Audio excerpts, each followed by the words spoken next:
What's going on, guys? My name is Wade with Tech Daily. So these are the Samsung Galaxy A32s. And it sounds weird for me to say it like that, but the A32 isn't really one single phone this year. It's actually like a collection of phones. There's a few different models. They're all fairly different devices with their specs and features. And depending on where in the world you live, you might be able to buy one or all the different versions. That kind of makes reviewing this phone tough. It's confusing. The phones are different enough to be talked about separately, but not so different that they warrant completely separate videos. So for this review, I'm not only going to talk about my experience with the A32s over the last couple of months, but also do sort of a comparison and overview of each of the different A32 models so that hopefully you have a better understanding of what makes them all so different. There's a lot to talk about here, so I won't waste any more time. Let's go ahead and get right into it. And to make things a little easier, I'm going to first just quickly break down the different variations of this phone so that hopefully we have an outline to work with. Now, on the surface, there seems to be two different A32s this year. There's the standard A32, which is a 4G LTE device, and then there's the A32 5G. Both those models are available worldwide, and while it may seem like the 5G capabilities are the only thing that separates them, that's not the case at all, actually. There's a lot more to it than that. Furthermore, if you're in the US, Samsung seems to sell a slightly different A32 5G than the rest of the world. This strange third variation has some additional features, which I'll talk about in a second, that again make it a different device entirely. So altogether, there's effectively three very different versions of the A32, or I guess one A32 version and two A32 5G versions. However you want to classify it, it's understandably very confusing. Price-wise, all these phones actually retail at just under $300. They're usually between $250 and $280. So there's not a huge discrepancy here, which is kind of nice. You don't have to spend a ton more money to get the 5G version of the phone, for example. But again, this kind of only adds to the confusion, I think. If you are interested in doing some comparison shopping of your own, though, I'll leave some links down below in the video description to the different A32 models and all the deals and discounts for these devices. Physically, the A32 4G and A32 5G actually differ quite a bit. You might not notice it at first, but when you start to pick things apart here, you can see that they're completely different phones, which is just sort of bizarre. The A32 4G is a 6.4-inch phone, and the A32 5G is a 6.5-inch phone. Those are the screen sizes, and side by side you can sort of tell that their dimensions differ just a bit. It's not really a deciding factor, I don't think. They're both big phones, either way you look at it, and you aren't getting much more screen real estate with a bigger A32 5G anyway, but I just thought I'd at least point that out.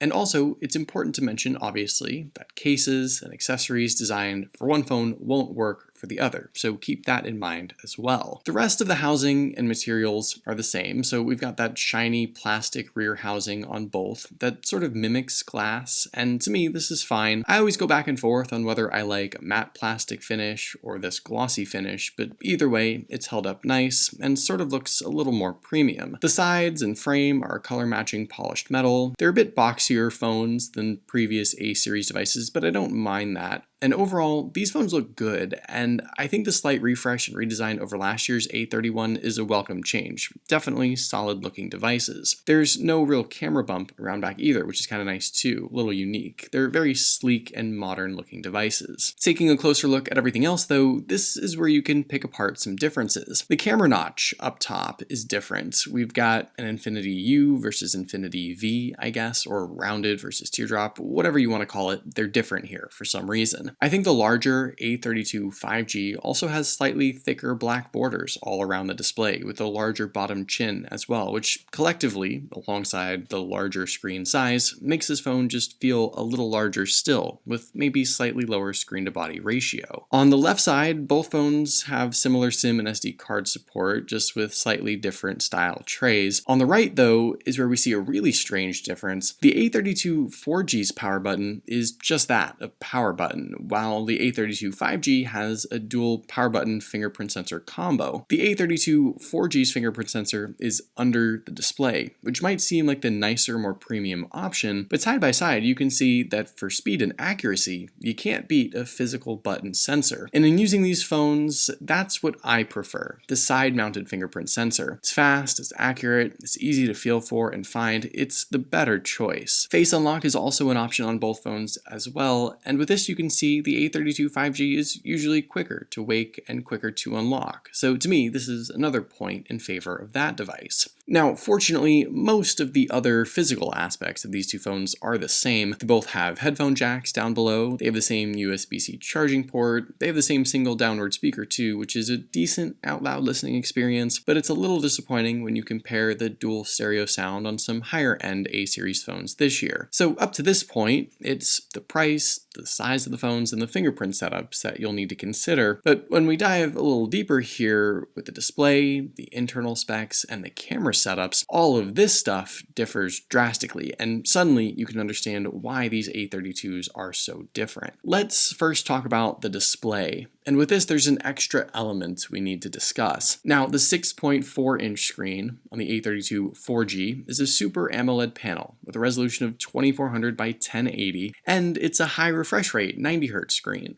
All in all, a fantastic combination of specs. The A32 5G, on the other hand, is strangely just a 720 resolution TFT LCD display, basically a bottom-tier budget spec screen. But if you live in the US version of the A32 5G has this weird combo screen, an LCD panel, but with a 90Hz refresh rate. It really makes no sense, but I'm just gonna try and keep things simple here though and say that the A32 4G obviously has the much better display in every regard, and both variations of the A32 5G have disappointingly low spec displays in comparison. The Super AMOLED 90Hz screen on the A32 4G is exactly what this phone deserves, and it's this high-end display that Samsung's A-series phones have been known for years now. It's a phenomenal viewing experience for the money, and furthermore, having 90Hz is great too. It makes the phone feel fast, fluid, ultra responsive, and it's a surprising add-on for a device priced well under $300. On the other hand, getting a 720p LCD screen on a 5G phone like the A32 5G feels a little disappointing to say the least. I guess US customers getting 90Hz is a half step up, but a brand new 5G capable device like this I think should be well-rounded, not sacrificing certain areas, and the displays on the 5G A32s do feel like a sacrifice. All in all, in a weird turn of events, it's the 4G phone that might be the better option for those of you who care most about screen quality, and the 5G phone offers kind of a low-spec option for a phone like this. Inside, the A32 4G and A32 5G also have very different components powering them, and this, I think, makes sense out of everything. We get the MediaTek Helio G80 processor on the A32 4G and the MediaTek Dimensity 720G on the 5G. What isn't different though is the RAM configuration, 4, 6, or 8 gig options on both phones,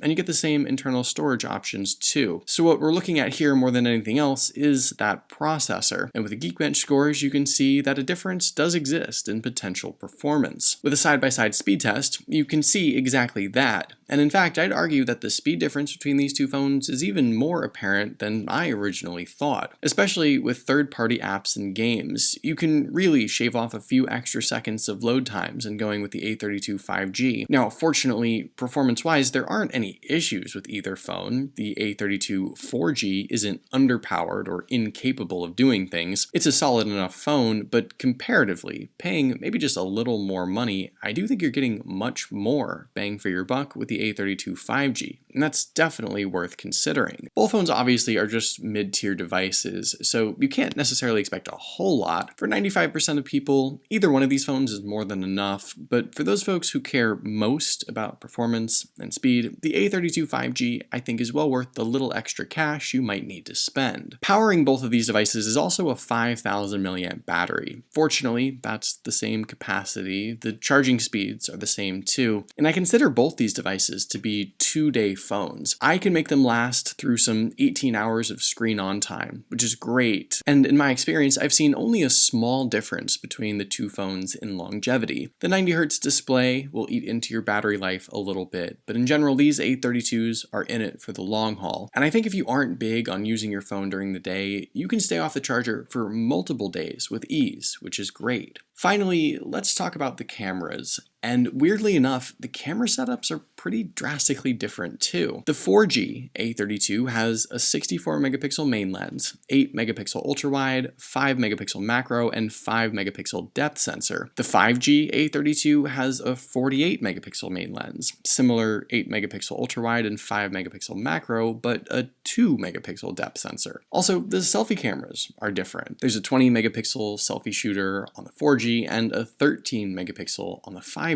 Now, in-app, there's no real difference in software features, shooting modes, add-ons, stuff like that. It's all basically the same. And actually, in practice, too, I don't personally see a huge difference in quality with the results. I think this stems from a combination of things. On paper, the A32 4G, I guess, technically has the better camera specs, but the A32 5G has a more powerful processor for image processing. And with the capabilities and shooting modes remaining the same, I think that all means that while things seem like they differ, it's actually not much of a deciding factor as some of the other things we already discussed. All in all, I think these phones actually take really solid pictures, all things considered, especially for under $300 devices. It's again just really weird that Samsung decided to stuff different lenses and sensors in each phone. I don't really understand the move. Overall, the A32s I think are great phones for the money, but the differences between the 4G and 5G and the random 5G US model contribute to a very confusing situation for a potential buyer. I actually think if screen quality isn't important to you at all, the A32 5G is the one to get here. But if you only care about the display and don't mind a slight downgrade in specs, for example, the 90Hz AMOLED screen on the 4G A32 is just really hard to pass up. For well under $300, you can't really go wrong either way, which is great, but the more you pick apart these phones, I think the decision is a little bit harder, and at the end of the day, it was sort of unnecessary for Samsung to make these phones so strangely different. But what do you guys think about these A32s? Do you have either one of the phones? Let me know in the comments down below. I'd love to know your thoughts, of course. Hopefully you guys did enjoy this video though. Be sure to follow Tech Daily on Twitter and subscribe to the Tech Daily YouTube channel if you haven't already, and I'll see you guys later.